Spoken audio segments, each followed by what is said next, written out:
Hey, folks, Erick Stakelbeck here. Welcome to the Watchman Newscast live stream. Can he be trusted?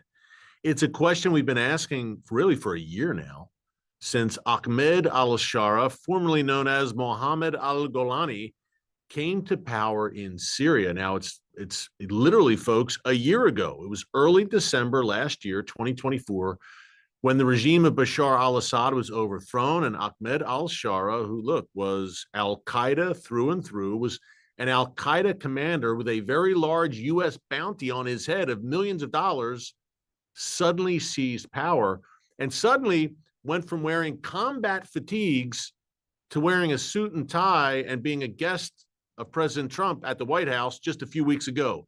A stunning turn of events in just 1 year's time. And there's a lot riding on this. There's a lot riding on people saying, okay, Ahmed al-Shara is the real deal. He's changed his spots. He wants to make peace with Israel in particular. He wants to do business with the West. We've bet on the right horse here. There's a lot riding on people believing that, people in the West and Western leaders and Western diplomats, et cetera. But is he the real deal? And for me, folks, the jury is very much still out. Let me just preface it by saying I've studied and covered this subject matter extensively for well over 20 years. I've traveled extensively throughout the Middle East.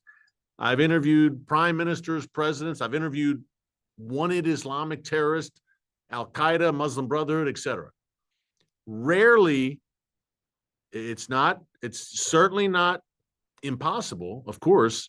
No one is beyond God's reach. But rarely have I seen an Islamic jihadist change their spots. It happens.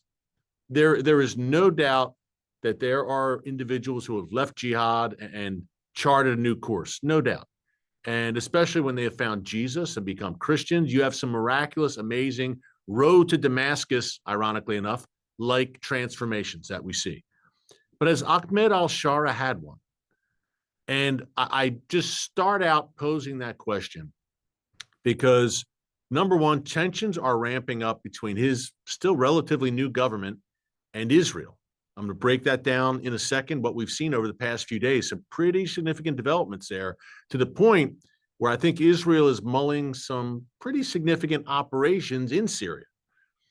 And number two, President Trump just today tweeted out, and he shared on his Truth Social media account, that he really wants Israel and Syria to get along, and that Ahmed al-Shara is, I'm paraphrasing here, but I'll read the quote directly for you in a second, that Ahmed al-Shara is doing a great job. Now, we've voiced concerns here. Look, and I hope he does, and I hope he's the real deal.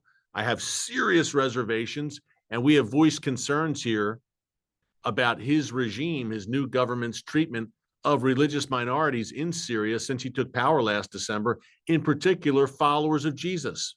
But not only Christians, Alawites, Druze, the Kurds. He has major jihadi elements who certainly have not changed their spots in his government, in upper echelons. So there's some real issues there. And I know that the West, and I know President Trump, want to solidify him and shore him up and make him the guy. But I don't know if he is the guy who's really going to strike peace with Israel, because we've heard rumblings over the past few months of Syria entering the Abraham Accords with Israel, and that would be incredible. A true, genuine peace between Israel and Syria after years and years under the Assad, the father and then the son, Hafez and then Bashar al-Assad, years of a literal state of war between Israel and Syria and those successive Assad regimes. I think everyone watching would love to see a new day if it's genuine and if you've got the right horse in Syria who you can really work with. The West seems to be saying Ahmed al-Shara is a guy that Israel can work with. Israel's not so sure, and I don't blame them. And I'll break down in a minute some of the reasons why, number one. Number two, what did President Trump say? Is this the kind of issue that could cause even tensions between him and Prime Minister Netanyahu, who've had a great historic relationship? I've compared them to a pair of Winston Churchills working together to transform the Middle East. I think it's prophetic. And speaking of prophetic implications, many times when we talk Syria here on the channel, and we've got Bible prophecy buffs watchmen and women on the wall who watch us on a regular basis, of course, and they say, Erick, Isaiah 17, it predicts, Isaiah prophesies, God speaking through the prophet Isaiah, prophesies, Isaiah 17, verse 1, that Damascus, still today, the capital of Syria, will become a ruinous heap. That's a direct quote. Here's another direct quote from Isaiah 17. Damascus, one of the world's oldest inhabited cities, will cease to be a city. I mean, we're talking again, this is Damascus.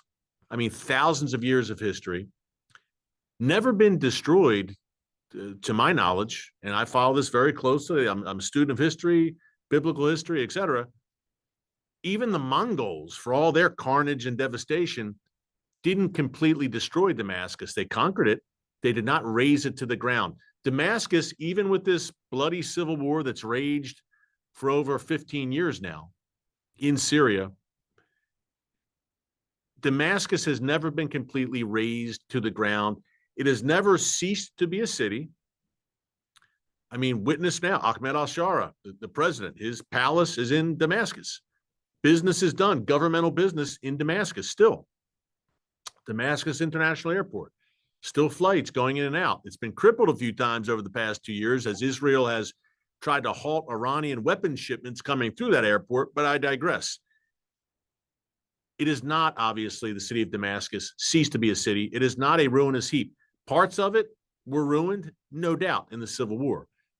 You get my drift. It's still up and running. What I'm saying is this: Isaiah 17 appears to be yet to be fulfilled. So what do you think? That's the first question I pose here to my watchmen and women on the wall on December 1st. Wow, the year's almost over. And what a year it was. And this year is going to end, apparently. We also discovered this today with another visit. I think it'll be his 5th this year by Prime Minister Netanyahu to the White House to meet with President Trump. Apparently, according to the reports today, that's going to happen by the end of this month. Certainly, the Syria situation will be front and center, as well as Gaza, Iran. And did you see the news about Prime Minister Netanyahu formally requesting a pardon for these bogus charges that have been set up against him? This has been by the Israeli version of the deep state. This has been going on for years now. And in between fighting a 7-front war, Netanyahu has to be dragged into court and face these bogus charges, which I don't have time to dig into today. We can expand on them though later this week if you'd like. Let me know about that as well. But it's similar to what happened to President Trump here in America. The deep state, the mainstream media, the left, piling on bogus charges. Trump was vindicated, obviously. I believe at the end of the day, Bibi will be vindicated as well here. And President Trump has gone to bat for him and said out loud, he has implored the president of Israel, Isaac Herzog, and the president there is more of a ceremonial role, but he does have some duties, and this is one of them. Trump has implored him, look, drop the charges, dismiss this, pardon Netanyahu. The guy's leading Israel in the most cataclysmic period in modern Israeli history, since Israel was miraculously reborn as a nation in 1948. And Bibi's trying to shepherd his nation through that and facing these charges. So we shall see. I thought it was significant, though, that Bibi formally made that request directly. As I said, President Trump had implored Israel and the president in particular to drop the charges. Now Bibi's saying, hey, drop the charges. So we'll see. We'll keep a very close eye on that. But we want to dig into Syria today.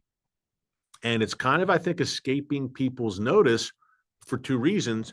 Number one, because the Iranian Ring of Fire, in which Bashar al-Assad, the former Syrian leader, was a crucial ring, that ring of fire is collapsing before our very eyes. And Syria was such a crucial node there as a transit point for Iranian weapons to flow into the hands of Hezbollah in southern Lebanon.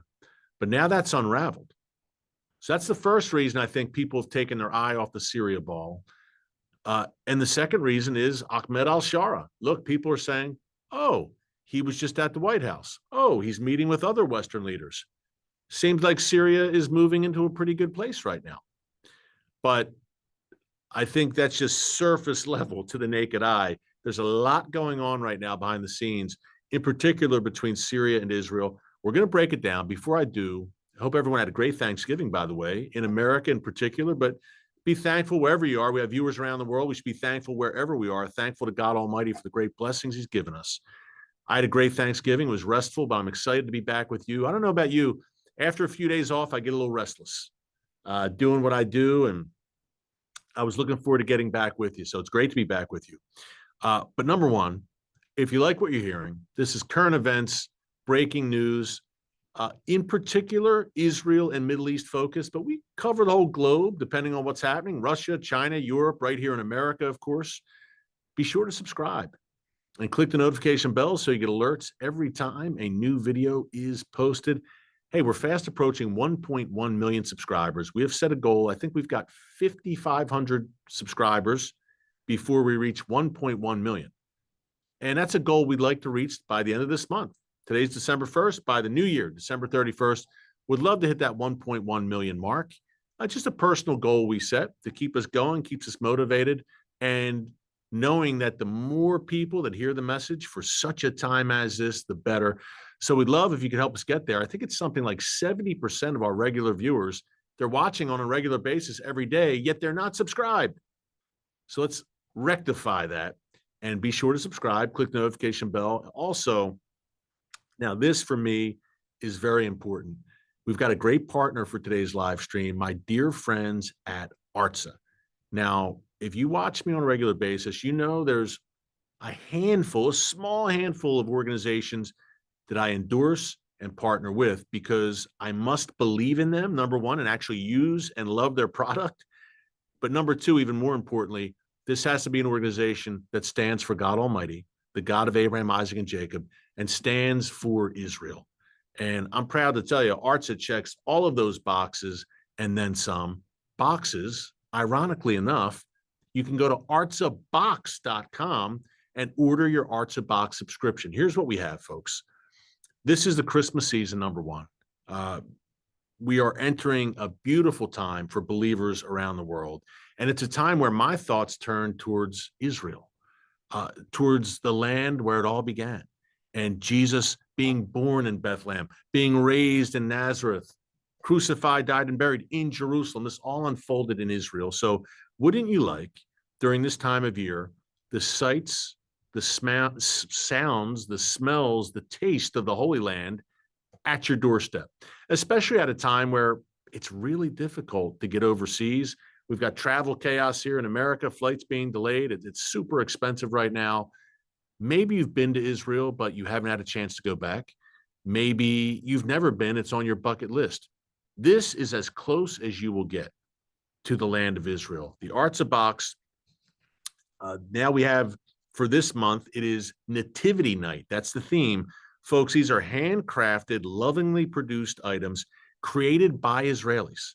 It's an Israeli small business who are pouring their soul, their heart, their faith into everything they make.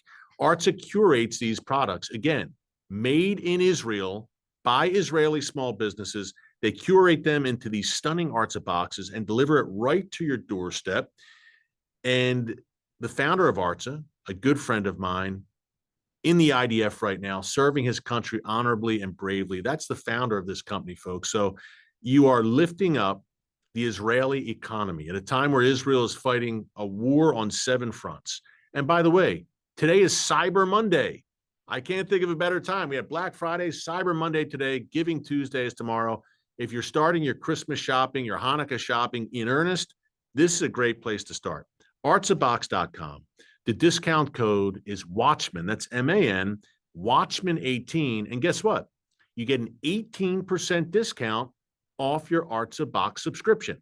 Watchman18 for that 18% discount. It is artsabox.com. These products are amazing. I mean, handcrafted in the Holy Land, in places like Jerusalem, Bethlehem, Nazareth. And man, oh man, for the Israel lover in your life, I mean, it's Christmas, it's Hanukkah. I mean, what a gift. What an awesome gift where every few months they'll get this ARTSA box straight from the Holy Land delivered at their doorstep. That's an awesome Christmas gift, an awesome Hanukkah gift, I have to say. And you're blessing Israel, fulfilling that biblical mandate laid out in Genesis 12:3.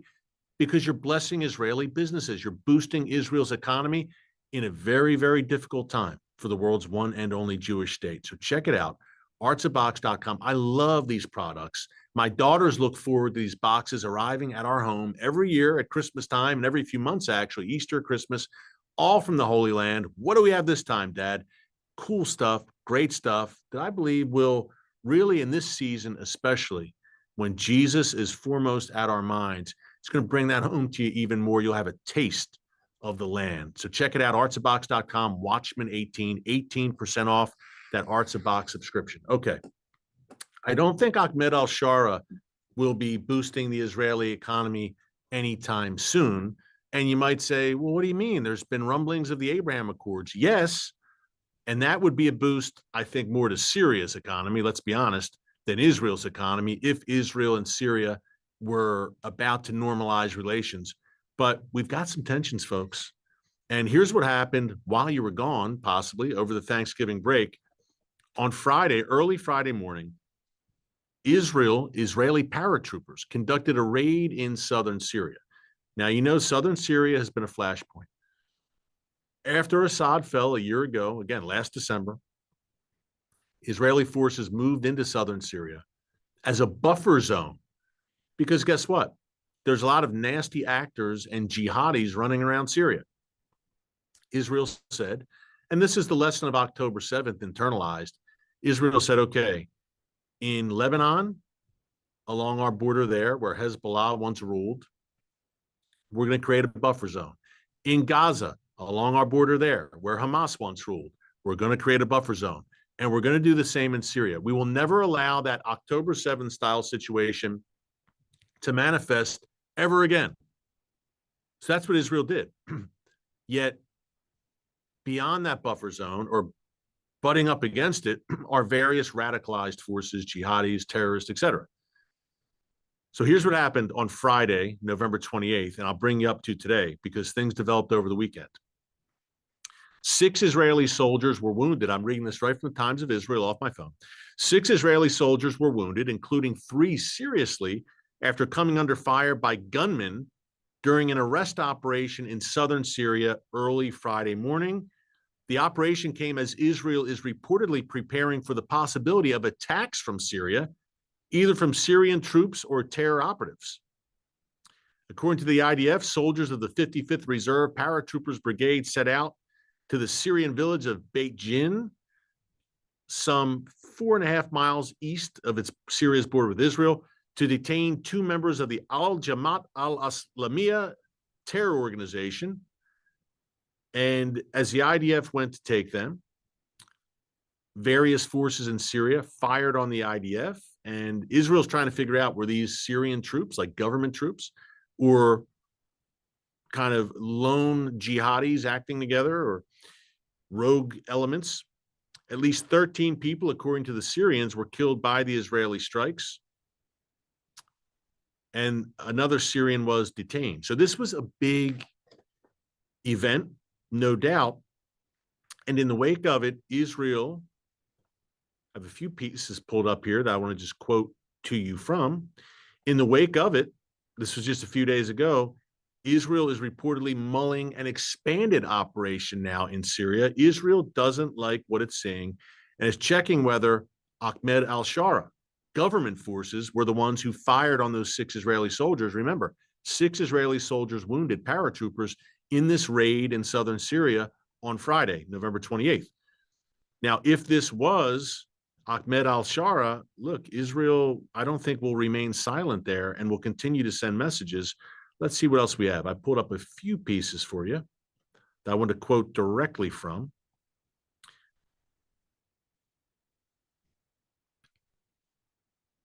And again, is al-Shara, is this, what do you think? I know we're commenting fast and furiously here. Is al-Shara a guy that Israel can do business with? President Trump thinks that he is. Look, I love President Trump. And the man has made, for the most part, all the right moves in the Middle East in his first term and this term. He's taking a risk here with al-Shara. And I said this from the start when they met in May, I believe. Crown Prince Mohammed bin Salman brokered the meeting. And then Trump had him at the White House a few weeks ago. And President Trump is saying, look, I think we can do business with this guy. He's taking a risk, and I haven't liked it from the beginning. But by the same token, I also know that if it doesn't pan out and Ahmed al-Shara turns out to be a total disaster and it goes right back to his jihadi ways, President Trump can really make his life extremely difficult and miserable. So Trump has all the leverage in the world. That's what has given me, in feeling very uneasy about it, it has given me some comfort, if that's the word, in knowing that, okay, if this guy gets out of line, Trump's going to give Israel a total green light to do what it needs to do there, number one. And number two, Trump's going to make his life extremely miserable. So, and Trump, the great thing about him is, one of the great things about him, he has leverage and he knows it and he's not afraid to use it. So basically every meeting he goes into, whether with a friend or a foe, he knows he has the leverage. America is the most powerful country in the world.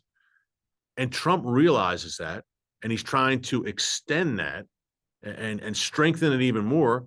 So he goes into meetings, whether it's with Xi Jinping, Vladimir Putin, Ahmed al-Shara, or the Brits or the Israelis or whoever. He goes in that meeting knowing that he's got leverage and he can make some big asks of these prospective world leaders, or respective world leaders, I should say. So when he's dealing with al-Shara, Trump goes in with full confidence and he's saying, okay, I'll take a risk on this guy. And if he turns out to not be who he says he is, then I'll cut the cord and let it in and encourage Israel to do whatever it needs to do. So from that sense, you're saying, okay. And al-Shara wants to remain in power and he wants to remain in Trump's good graces. So he's going to try, at least, again, I said earlier, surface level. He'll try to be on his best behavior. But again, the jihadi leopard very, very rarely changes its spots, folks, if ever, really. And it's happened from time to time. But I mean, this was a guy. It's one thing for a rank and file jihadi, a foot soldier, to come to the Lord and to abandon that lifestyle. It happens. I've seen it. I've interviewed some guys like that. God bless them. But this guy is a high-ranking al-Qaeda commander. I mean, he's deep, deep, deep in jihadist ideology. He was wanted by the United States. He's got blood on it, lots of blood on his hands. So you have to wonder, okay, he may be making nice, so to speak, on the surface, but beneath the surface, what's he going to do? Is he going to continue to poke Christians and Druze and Alawites in his country and Shia and religious minorities in Syria? There's a very good chance he will. And he's playing, look, if we've learned anything about jihadis, they play the long game and they're very, very patient. And another factor here is how stable is al-Shara. He's still got hardcore al-Qaeda elements, ISIS elements in his country. And if they think he's truly becoming more westernized and more moderate, they're going to come gunning for him. We've seen this script before. So Trump is definitely taking a risk, but he seems to be pretty committed to it. Here's what we have right now. Trump spoke to Bibi today, as I mentioned earlier, invited him to the White House by the end of this month. And here's what he wrote. It is very important that Israel maintain a strong and true dialogue with Syria. This is President Trump saying this. And that nothing takes place that will interfere with Syria's evolution into a prosperous state. Trump says he's very satisfied with Ahmed al-Shara's performance. He's working diligently, Trump said, to make sure good things happen and that both Syria and Israel will have a long and prosperous relationship together. We, the United States, we're doing everything within our power to make sure the government of Syria continues to do what was intended to rebuild the war-torn country. Now, to me, why are we putting the onus on Israel? It is very important that it's very important that al-Shara doesn't do anything to jeopardize any potential normalization with Israel or the potential rebuild of Syria. So to me, all the pressure should be on him, on his shoulders. So the wording of the statement, I don't love, and I'm sure we'll hear more about it. What does Israel say? There's always an Israeli response to these calls from Bibi and Trump. Well, I don't know what was said on the phone call. This was on Truth Social that President Trump posted this, but let's not lose. I would say in this situation, look, I know the president and his team are very, very eager to expand the Abraham Accords, and that's great. But if you're Israel, you're saying, hey, we'd love to expand the Abraham Accords. We'd love, Israel says, to make peace with Saudi Arabia, Lebanon, Syria. This was unthinkable 10 years ago. Now it's a real possibility. But Israel's also saying, we won't do that at the expense of our security. That's why, Mohammed bin Salman came about 2 weeks ago to the White House, and it seems that the sides are a bit further apart now in terms of an Israel-Saudi normalization, at least on the surface, because he's digging in his heels is MBS about a Palestinian state. Israel's saying, no way, we're not going to agree to a Palestinian state and reward the Palestinians for October 7th. No, thanks. So Israel, to their credit, saying, we want it. We'd love to have peace with the Saudis, but that's a price that's too high. And now they may be saying the same about Syria, saying, look, we love it, but we don't know that we can trust al-Shara. And he's targeting the Druze and Christians. Come on. We don't think he's changed. And then in Lebanon, Israel says we love it, but the Lebanese government still has yet to disarm Hezbollah as they vowed to do. So I think President Trump wants to have these big achievements to write home about. I expanded the Abraham Accords like I did in my first term. And that's a great goal to have. But we can't strong arm Israel into agreeing to Abraham Accords agreements with nations that don't have good things in mind for Israel. So I think, this could be a very interesting visit at the end of the month. And Bibi, to his credit, is saying, no, I'm not going to budge on this. I'm not going to agree to any deal with any nation that potentially puts Israel's security at risk, as he should. He should be Israel first. As Americans, we should be America first. As Brits, you should be Britain first, Germany first, and the list goes on. Every leader of a respective nation should put their own country's interest first and stand strong for their nation's interest. I think that's what Bibi's doing here. He's saying, let's slow our roll a little bit with Syria. We're tripping over ourselves in the West to kind of embrace Ahmed al-Shara. And Bibi's saying, look, it's only been a year. Like a year ago, this guy was wearing fatigues and claiming al-Qaeda and waving that banner.